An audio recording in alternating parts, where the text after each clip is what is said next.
यश ही यश दिया औरों को, उसके घर वो बिना बुलाए चला गया। जिसने अपने जीवन में आनंद ही आनंद दिया, वही आनंद उस नंद के यहां चला गया। कब? बिना बुलाए।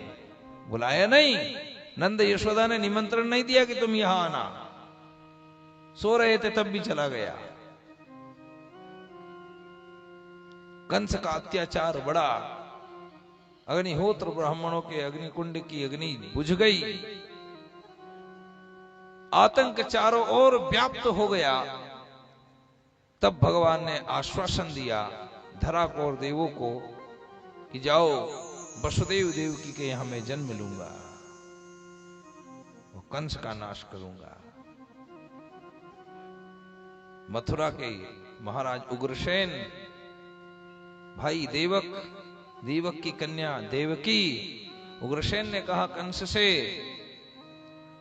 कि तुम्हारी चचेरी बहन विवाह के योग्य हो गई है, उसका विवाह करो, कोई योग्य वर ढूंढो। कंस ने कहा सूरसेन के बेटा हैं वसुदेव, मेरे मित्र हैं, योग्य हैं, मेरी बहन के लायक हैं, क्यों ना उन्हीं से विवाह कर दें।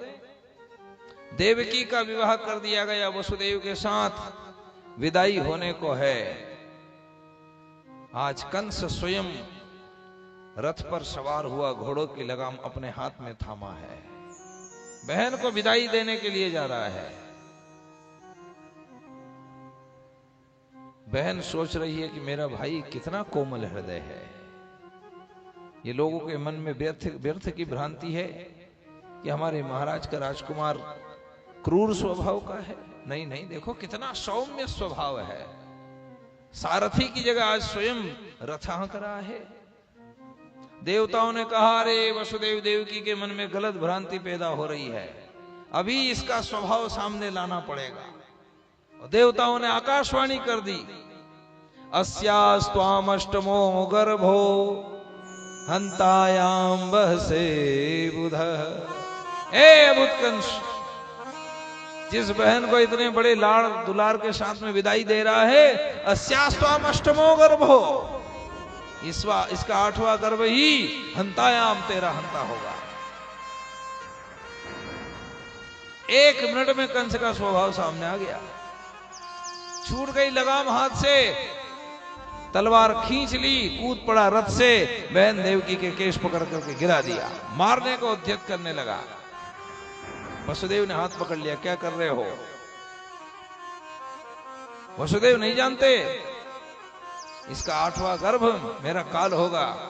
वसुदेव ने कहा जिस बहन का अभी अभी कन्यादान किया उसी को मारोगे? त्रिलोकी में अपकीर्ति फैल जाएगी तुम्हारी। चिंता ना करो, इसके गर्भ से जितने शिशु जन्म लेंगे सब ला करके दे दूंगा। केत खाने में बंद कर दिया। कालांतर में पहले पुत्र का जन्म हुआ। वसुदेव वचन के धनी, सत्यनिष्ठ महापुरुष लेकर के गए पहले पुत्र को, कंस ने लौटा दिया। इससे मुझे कोई खतरा नहीं, 8 वाले आना। देवताओं को लगा पापी सुधर रहा है, भगवान कैसे आएंगे, घड़ा नहीं भराए तो देवलोक की फायर ब्रिगेड आ गई। नारद जी,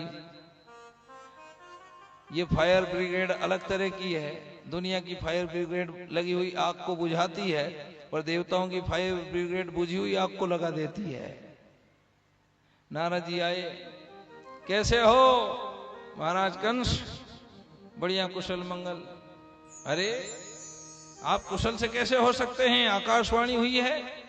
अरे वो तो 8वें की हुई है। अच्छा, इस भर में मत रहना। ये देखो इस पुष्प में बताओ कितनी पंखुड़ियां हैं। कम महाराज 8। अब गिनो यहां से, 1 2 3 4 5 6 7 8, बगल वाली 8 हो गई। कहा ये 8वीं है। अच्छा ये 8वीं? अभी यहां से गिना, अब इधर से गिनाया तो 1 2 3 4 5 6 7 8, तो अभी जो पहली थी वो 8वीं हो गई, 8वीं पहली हो गई, उल्टी सीधी गिनती गिना दी। कंस ने कहा क्या कहना चाह रहे हो महाराज? बोले तुम नहीं जानते देवताओं ने किधर से गिना है, ऊपर से गिना या नीचे से? हो सकता है पहला 8वां हो जाए या 8वां पहला हो जाए, कोई ठीक नहीं है। क्या करूं, मार दूं? का ना ना, राम राम राम, ऐसी सलाह थोड़ी देंगे हम तुम्हें पाप करने की। समाज में ऐसे भी लोग होते हैं, बंदूक तो चला देते पर फिर कहते ऐसी सलाह थोड़ी देंगे, हमें ऐसे ही समझ रखा क्या, हमें ऐसे नहीं है। नारद जी कह के चले गए। कंस गया, पहले बच्चे को मार दिया, 1 2 3 4 5 6 बच्चों की हत्या कर दी।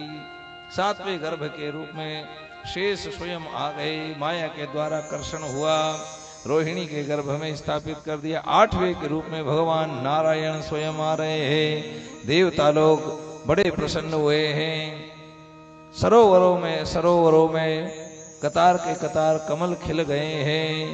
अग्निहोत्र ब्राह्मणों के अग्नि कुंड की बुझी हुई अग्नियां अपने आप प्रज्वलित होने लगी है। चारों दिशाओं में आनंद मंगल छाने लगा है। देवताओं का मन हर्षित हुआ है। सारे देवताओं ने आकर के दिव्य स्तुति गाई।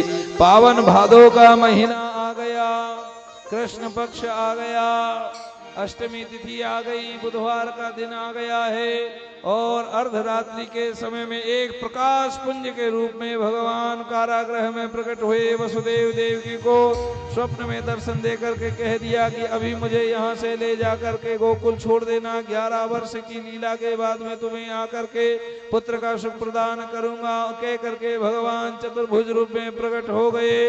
बोल बाल कृष्ण लाल की जय।